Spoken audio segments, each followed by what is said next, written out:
Luke is still alive after the sequel trilogy, and these comics actually prove it, because in the comics, Luke, during the events after Empire Strikes Back, has a holocron from Master Yoda. He doesn't get the entire message, but before he gets tired of it, the holocron activates one more time. And this is where Yoda starts imparting the wisdom that was unknown to Luke before. He says that locations exist where the Force is more sharply focused, but dangerous these places can be. Vergences, they are called, and should not be explored without training and preparation. The Jedi Temple on Coruscant has one such, the Living Sea of Gazian, another Jedi as well. Wait, says Luke, the Living Sea of Gazian? This is where he is intrigued because he had never heard this place before. The Gazian system, this wasn't in that Imperial database of Jedi-related sites. Luke is extremely excited that he might find a Jedi temple down there, a library or a weapons stash, could be anything, maybe even another Jedi. But once he lands on a platform, he realizes that the planet is just an empty nothingness. There's nothing here except for a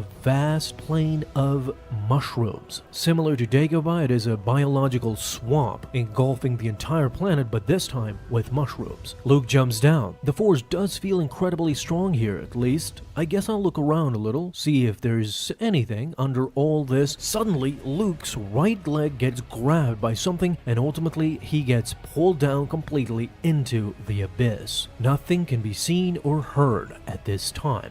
The Vergence had got him. Down below in this unknown world, Luke was getting scared straight, not knowing if he would survive this terrible ordeal. Even his breathing tube got separated from him, and he slowly started losing consciousness. Once he opened his eyes, he could see that there was another person beside him, asking, "Who are you?" Luke says, "I'm Luke Skywalker. What is this place?" "Say, is that a lightsaber?" says the guy. All of a sudden, his lightsaber gets yanked from him and into the hands of the unknown. Haven't seen one like this. Nicely weighted, a good tool, and the hilt kind of reminds me of mine, as the person now takes out an identical lightsaber to the one that was passed on to him by his father, Anakin Skywalker. "Give that back right now," as Luke pulls out a blaster. "Sure, Luke, here you go." "If you know anything about lightsabers," says the guy, "you'll know that blasters don't actually work." "I know enough. Are you a Jedi?" says Luke. "Oh yeah, Jedi Master Elzar Mann.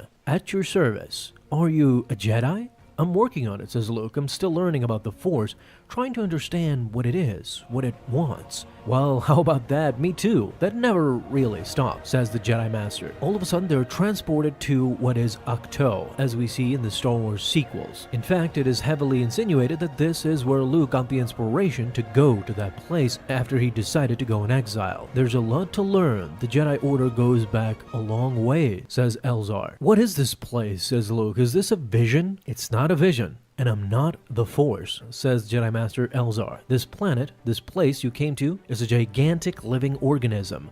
It's a living Vergence in the Force. I don't know of another. It takes an imprint of minds that visit it. It can produce them," says the Jedi, "exactly as they were at the moment they were here. So this living organism basically copies anybody who enters it. Keep that in mind as we move forward towards the end of the video. So right now you're speaking to Elzar Mann as I was when I came here. I was looking for wisdom after a vision that did come from the Force of fire and fear." "That's amazing," says Luke. "Did it help?" "I have no idea. I don't know anything that happened after I arrived. But I have a feeling if you're here for knowledge about the Jedi, as opposed to the temple, things went badly for the Order." Luke goes on to explain to him that the Republic is now an empire, and that he has never met a Jedi like you. Well, this fake Elzar says that means he is dead, and if I was alive, believe me, you'd know my name. Now Elzar asks, "How many Jedi have you met?" Luke says, 2 or 3. Obi-Wan Kenobi first told me about the Force. He died, but he sent me to another Jedi, Master Yoda. "Yoda," says Elzar. "He was very old when I knew him. I can't imagine how crotchety he must be in your time, but I'm glad he's still kicking around. He is wise and an incredible teacher." "Who's the third Jedi?" says Elzar. "The third Jedi, I don't know if he counts as Luke, but his name was Anakin. He fell to the dark side, and he's not a Jedi anymore." Auspiciously, Elzar says, "Yeah, that happens sometimes. I can tell you're having a hard time. It's a lot, I know, and it sounds like you're doing it all on your own."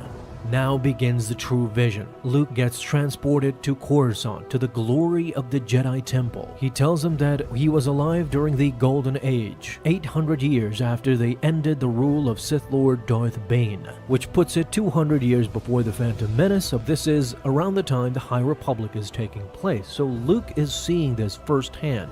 He sees Elzar as a youngling trying to become a Jedi. In a way, Elzar shows Luke all of this to simply tell him that a Jedi's way is complicated. The order tends to be when it needs to be at a particular time, says Elzar.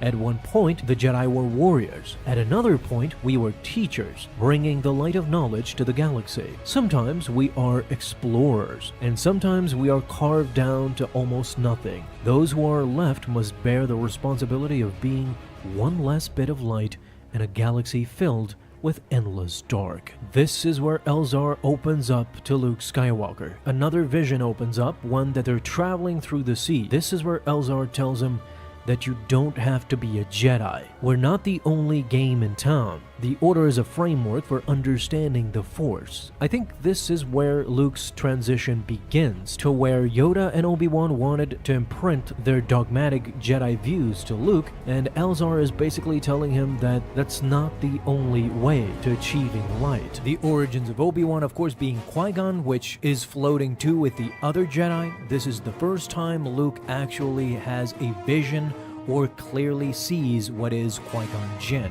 I'm a student myself, says Elzar. I know plenty, but there are many minds here inside Gazian you can speak to. Why don't you stay a while, Luke? No, says Luke, that's all right. I appreciate everything you've told me, but I should go. Ah, too bad, says Elzar. I'm sure we could have had some excellent conversation. I wish you could stay. But then again, says Elzar, as he suddenly shifts into Luke himself, part of you always will.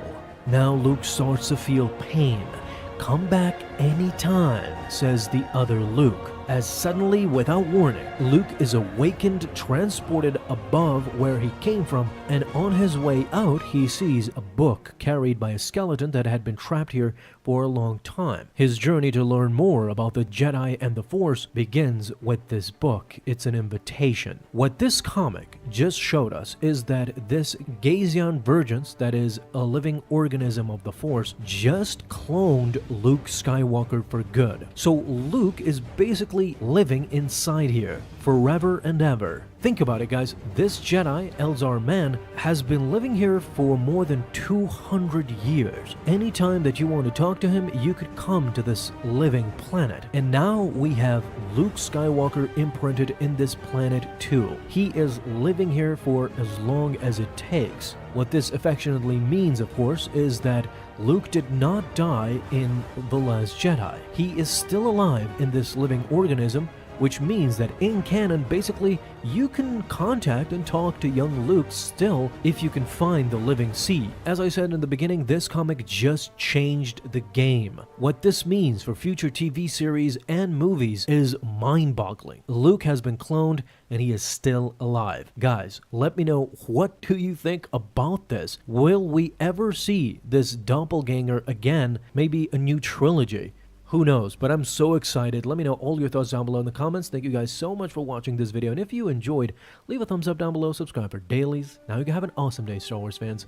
I'll see you in the next video, and may the Force be with you. Until then.